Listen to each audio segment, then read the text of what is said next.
Alhamdulillah Jumatan selesai. Temanya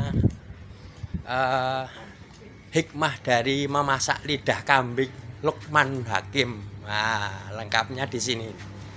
Di sini lengkapnya. Oke? Channel Pak D.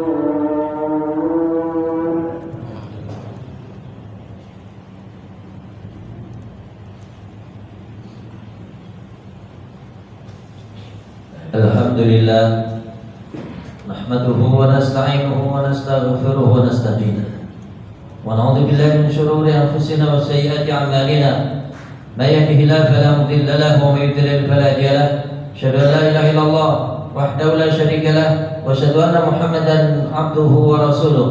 Qala Allah ta'ala fi kitabil karim ya ayyuhalladzina amanu taqullaha haqqa tuqatih wa la tamutunna illa wa antum muslimun. Allahumma salli ala Muhammad wa ala ali Muhammad kama sallaita ala Ibrahim wa ala ali Ibrahim wa barik ala Muhammad wa ala ali Muhammad kama barakta ala Ibrahim wa ala ali Ibrahim innaka Hamidum Majid.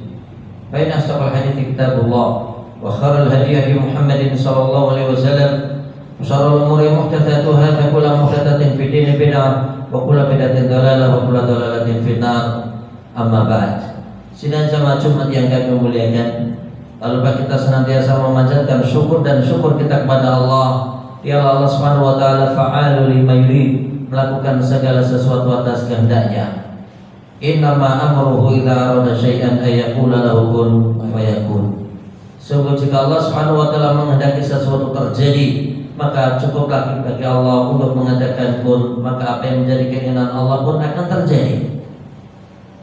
Sehingga salah satu yang disebutkan di dalam penjelasan diriwayatkan oleh Imam Mujahid, suatu saat Rasulullah SAW kedatangan seorang tamu, dan tamu ini berkata, wahai Nabi Allah, sesungguhnya sebelum aku menjumpai engkau, aku tinggalkan negeriku dalam keadaan kekeringan yang sangat panjang.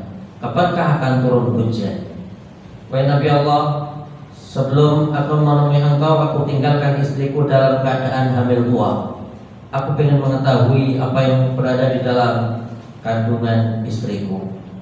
Wahai Nabi Allah, sungguh aku tahu dengan persis siapakah yang melahirkan aku dan di manakah aku ini dilahirkan.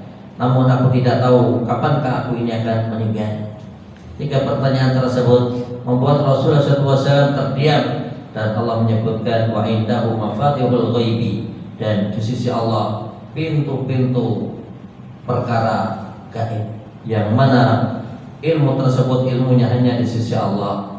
Allah Subhanahu wa taala menurunkan di akhir surat Luqman, innallaha 'indahu 'ilmus sa'ati wa yunazzilul ghaitha wa ya'lamu ma fil arham wa ma tadri nafsun madza taksibu ghadan wa ma tadri nafsun bi ayyi ardin tamut innallaha 'alimun khabir. Sidang jamaah Jumat yang kami muliakan, mari kita meningkatkan takwa dengan cara mempelajari apa yang menjadi ketentuan Allah dan ketentuan Rasulnya. Dan Allah firmankan, wa tazawwadu fa inna khairaz zadi taqwa. Berbekalah kalian, sesungguhnya sebaik-baik bekal adalah takwa. Maka di akhir surat Luqman Allah menyebutkan, innallaha 'indahu 'ilmus sa'ah, sesungguhnya kiamat itu akan terjadi, ilmunya hanya di sisi Allah Subhanahu wa taala. Dan di sana ada tanda kiamat besar, ada tanda kiamat kecil. Di antara tanda kiamat besar adalah munculnya Ya'juj wa Ma'juj. Di antara tanda kiamat besar adalah terbitnya matahari dari arah barat. Di antara tanda kiamat besar adalah munculnya Imam Mahdi, nuzul Isa, turunnya Nabiullah Isa alaihissalam, zuhur Dajjal. Termasuk tanda kiamat besar adalah munculnya Dajjal. Dan masih ada tanda kiamat besar yang lainnya.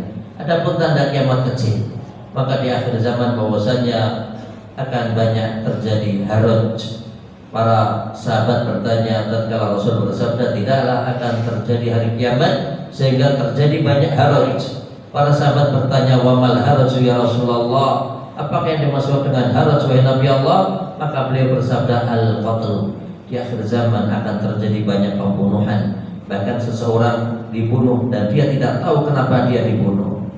Di antara tanda kiamat kecil adalah munculnya laki-laki menyerupai perempuan dan perempuan menyerupai laki-laki.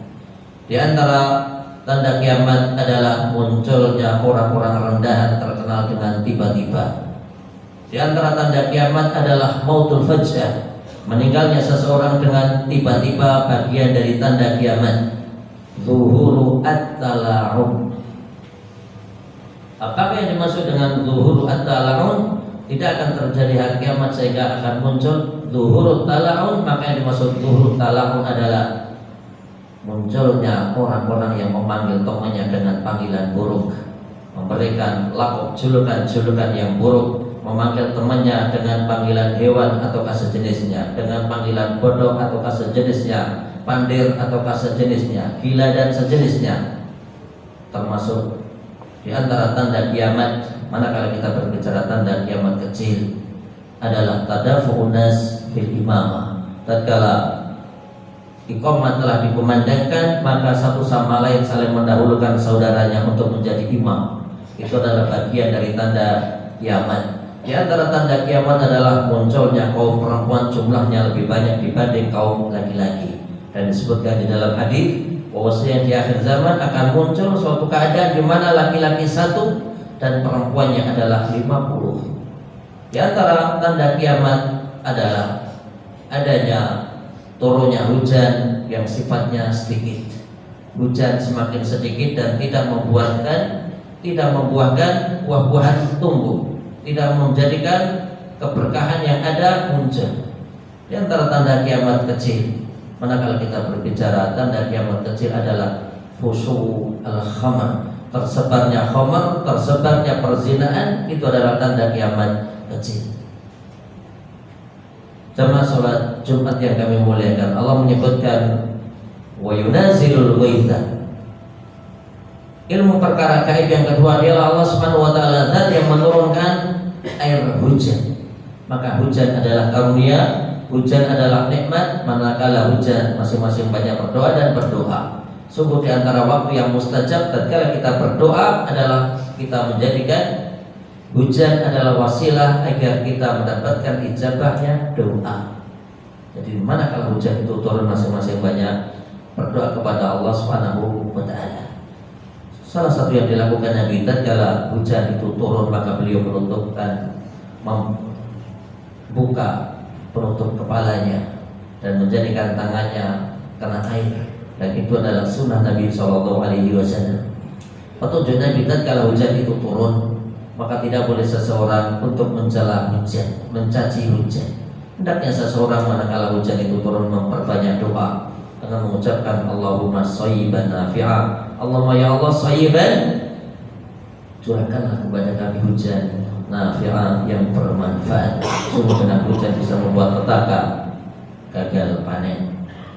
Dengan hujan bisa membuat jalanan licin, macetnya jalanan. Bahkan dengan hujan pula membuat sebagian tebing longsor, sebagian rumah kita bocor, sebagian anak kita bertengkar, berselisih dan berebut payung. Maka banyaklah berdoa dan berdoa manakala hujan itu turun. Allah menyebutkan wa ya'lamu ma fil arham. Perkara gaib yang ketiga adalah dia Allah Subhanahu wa taala zat yang Maha mengetahui apa yang berada di dalam rahim seorang wanita. Allah firmankan wa ma tadri nafsum madza taksibu ghadan. Tidak ada yang mengetahui di antara kalian ini, tidak ada yang mengetahui apakah yang bakalan kalian raih esok hari, kebaikan atau bahkan keburukan. Perkara gaib yang kelima adalah masalah kematian. Allah firmankan wa ma tadri nafsum bi ayyi ardin tamut. Dan tidak ada yang tahu di antara kalian manakah kalian akan meninggal. Masing-masing mengenal bahwasanya Allah menyebutkan kullu nafsin dha'iqatul maut, tiap jiwa mesti akan wafat. Allah firmankan aina ma takunu yudrikumul maut, dimanapun kalian berada kematian mesti akan menyongsong. walau kuntum fi burujin musayyadah, sekalipun kalian berada di benteng yang sangat kokoh. Abu Bakar Siddiq suatu saat pernah berkata, al-mautu babun, kematian itu bagaikan pintu, wa kullun nas dakhiluhu, dan semua orang mesti akan memasuki pintu tersebut, dan masing-masing senantiasa berdoa kepada Allah dan bermohon kepada Allah agar kematian kita adalah kematian yang terbaik, banyak mendapatkan keberkahan. Tawaffana musliman wa alhiqni bisalihin, ya Allah, wafatkanlah kami dalam keadaan Islam dan perjumpakanlah kami bersama mereka orang-orang yang saleh. Amin ya rabbal alamin. Sallallahu alaihi Muhammad wa ala alihi wasallam. Mereka orang-orang yang beriman dan tidak mencampur adukkan keimanan mereka dengan kezaliman, maka mereka akan mendapatkan ketenangan dan sungguh mereka akan mendapatkan petunjuk. Abdullah bin Mas'ud tatkala turun ayat ini, maka beliau berkata, fa ayyuna lam yadlim nafsahu ya Rasulullah. Wahai Nabi Allah, siapakah di antara kita yang tidak pernah melakukan kezaliman? Maka Rasul bersabda, alam yaqul Abdullah saleh, bukankah telah berkata hamba Allah yang saleh, inna syirka la dzulmun adzim, sungguh syirik adalah kezaliman yang paling besar. Maka disitulah Rasul menyebutkan alam yaqul Abdullah saleh, bukankah telah berkata hamba Allah yang saleh, maka menunjukkan bahwasanya Luqman bukanlah nabi dan bukanlah rasul, akan tapi beliau adalah hamba Allah yang saleh. Luqman adalah seorang laki-laki yang memiliki kulit hitam, dan salah satu yang disebutkan bahwasanya 3 orang yang bakalan menjadi penghuni surga dan mereka memiliki kulit hitam. Salah satu yang disebutkan adalah Bilal ibn Rabah. Salah satu yang disebutkan adalah Luqman al-Hakim. Luqman adalah seorang yang memiliki profesi najjar. Beliau memiliki profesi najjar, maka yang dimaksud najjar adalah tukang kayu. Suatu saat Luqman diperintah oleh majikannya, wahai Luqman, sembelihlah kambing dan masaklah yang terbaik dari anggota kambing ini. Maka Luqman pun menyembelih kambing dan beliau pun memasak lidah.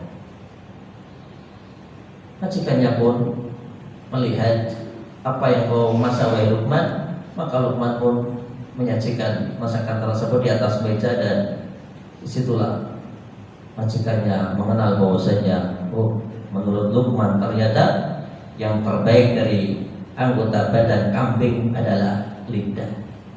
Berjalan waktu, maka Luqmanul Hakim diperintah lagi oleh majikannya, wahai Luqman, sembelihlah kambing dan masaklah yang terburuk dari anggota kambing ini.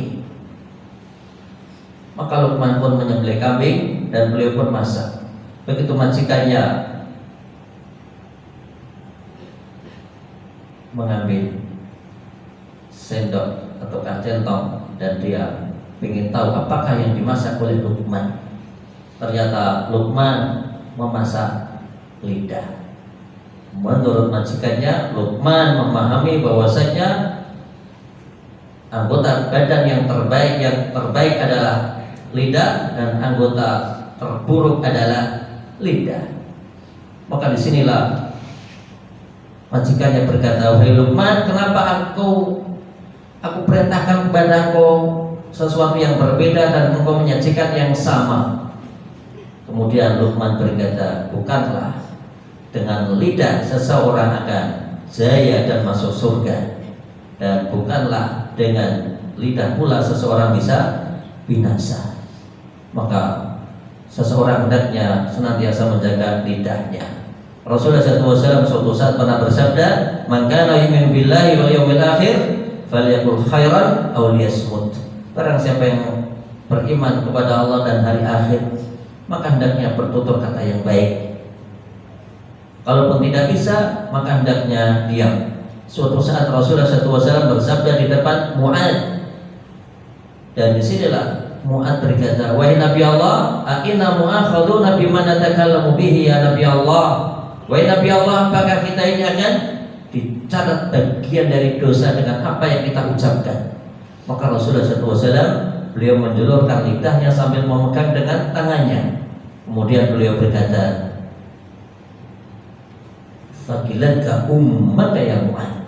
Celakalah engkau ini wahai Mu'ad. Bukankah akan muncul orang-orang yang bakalan dimasukkan ke neraka disebabkan karena hasaidul alsun, buruknya di dalam bertutur kata. Maka seorang muslim ingat firman Allah, wa wada'al mizan. Ialah Allah Subhanahu wa taala zat yang telah menetapkan keseimbangan. Alla tatghaw fil mizan, dan janganlah kalian merusak keseimbangan. Wa qimul wazna bil qisti wa la tukhsirul mizan. Tunaikanlah keseimbangan itu dengan baik dan jangan kalian merusaknya. Katakan bahwasanya Al Hasan ibn Ali adalah sahabat Nabi sekaligus cucu Nabi yang memiliki kepiawaian, memiliki kepintaran orator tatkala berpidato. Tapi beliau tidak banyak berbicara. Tatkala beliau ditanya, "Kenapa engkau ini jarang berbicara? Padahal engkau sekiranya berbicara maka engkau akan berbicara dengan yang terbaik." Maka dikatakan bahwasanya Al Hasan ibn Ali berkata, "Sungguh aku merasakan ketenangan dengan aku memperbanyak diam." Subhanallah. Masing-masing kita berdoa dan memohon kepada Allah, semoga Allah Subhanahu wa taala menjaga kita semua, menjaga lisan kita semua, dan menjaga keluarga kita, memberikan kepada kita ilmu yang bermanfaat, rezeki yang barokah, keluarga yang sakinah, mawaddah, warahmah, anak-anak yang soleh dan solihah. Semoga Allah Subhanahu wa taala menghadiahkan untuk kita semuanya kemudahan untuk melunasi hutang-hutang yang kita miliki. Semoga Allah Subhanahu wa taala memberikan kepada kita karunia dan nikmat besar hadirnya pemimpin-pemimpin yang bertakwa sehingga akan berdiri negeri yang baldatun thayyibatun wa rabbun ghafur. Amin ya rabbal alamin. Innallaha malaikatahu yusholluna 'alan nabi.